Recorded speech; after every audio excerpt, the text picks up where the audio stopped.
च्या पाठीमाग इकडलं पोत्याकडे ये. ती पांढरा बाजार केला सर एक मिनिट बाजावरचा की उभा राहा मग बाजावर उभा राहा नाही दुसरी कोण नाही दारातूनच फक्त बाजावर उभा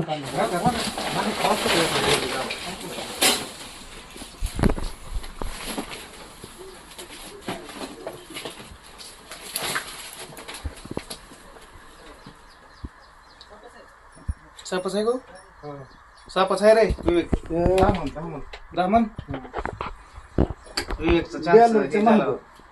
ते प्लेट द्या इकडे मग बॅलर अलीकडे घ्यायचा होता तुम्हाला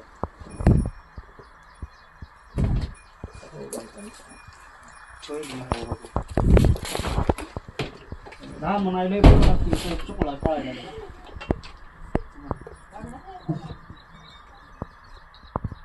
दहा मिनिट आहे काय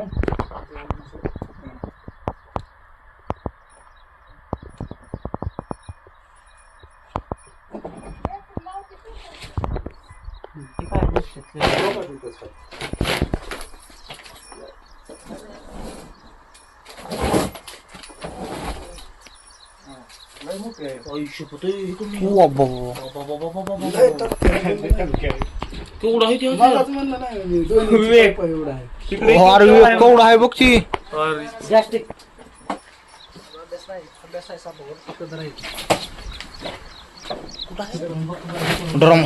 असली साहेब आहे तिकडून आलं इकडून आलंय भाऊजी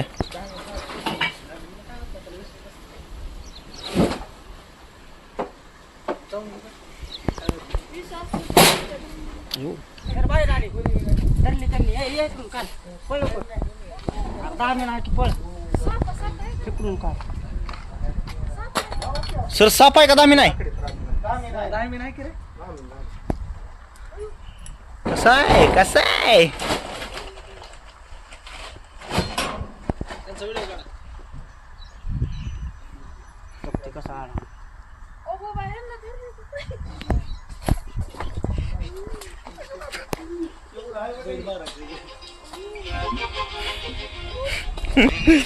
हॅलो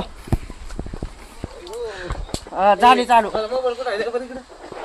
मोबाईल सापलंय मोठा पकडला इथे दारीच्या पोटावर आणून द्यायचा. कमीच मिनिटं व्हिडिओ करू पोटावर तिकडे मेंटेन कर मोठा केवढा आहे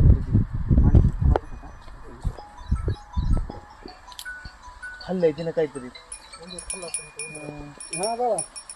तरी मित्रांनो आज आपण चोराखळी या ठिकाणी आलेलो आहोत.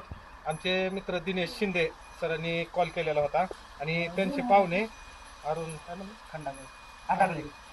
अरुण आडागळे यांच्या शेतामध्ये आलेलो आहोत आणि शेतामध्ये बघताय तुम्ही एकदम मोठ्या साईजमध्ये एकदम बिग साईजमध्ये असणारा हा धामण साप ज्याला आपण इंग्लिशमध्ये रेड स्नॅक या नावानं ओळखतो. तो त्या ठिकाणी मित्रांनो त्यांच्या ती रूम जी आहे त्यांनी त्या रूममध्ये लपून बसलेला होता आणि बघा एकदम मोठ्या साईजमध्ये आहे. ज्यावेळेस तो चिडतोय किंवा ह्याच्यावर पाय वगैरे पडतोय त्यावेळेसच हा चावायचा प्रयत्न करतोय. परंतु एवढा मोठा जरी दिसला आता 6-7 फुटापर्यंत असेल 6-7 फुटापर्यंत जरी लांबी ह्याची असली तरी पूर्ण बिगर विषय आहे. फक्त ज्यावेळेस चिडतोय त्यावेळेसच चावायचा प्रयत्न करतोय. त्या सापाविषयीचे मी बऱ्याच व्हिडिओमध्ये सांगितलं की बरेचसे गैरसमज आहेत लोकांमध्ये की हा आडा मारतो किंवा ह्याच्या शिफ्टीमध्ये काटा वगैरे असतो. मित्रांनो तसं काही नाही. हे सगळ्या अंधश्रद्धा आहेत या सापाविषयीच्या किंवा एक चुकीच्या कल्पना आहेत लोकांच्या.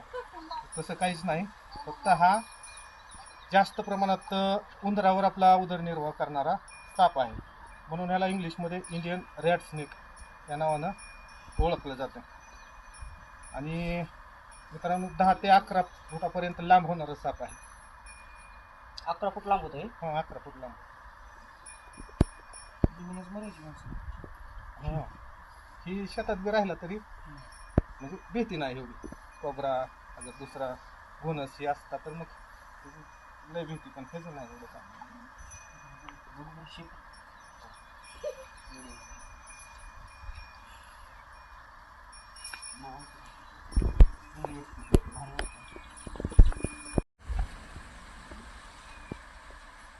महिना आधी सांगितलं 10 महिने. मग ते जाऊन कुठलाही साप असला तरी खूप अशी पर्यावरणामध्ये अशा सापाची गरज आहे. कुठलाही साप असला तरी मारू नका. आपल्या जवळच्या सर्पमित्राला कॉन्टॅक्ट करा किंवा वन विभागाशी संपर्क साधा.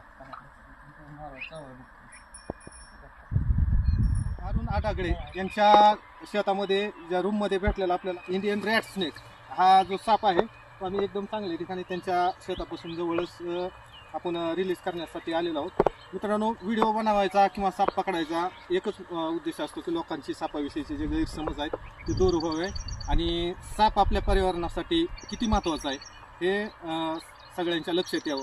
त्याच्यामागचा एवढाच उद्देश आहे आणि भीती कमी व्हावं. सगळ्यात महत्त्वाचं, साप ओळखू आला की ऑटोमॅटिक त्याची भीती कमी होती. त्या उद्देशानंच आपण आपले मित्र जे आहेत दिनेश शिंदे यांच्या हातूनच आपण हा बिगर विषारी असणारा 10 मन साप या ठिकाणी पर्यावरणात रिलीज करत आहोत.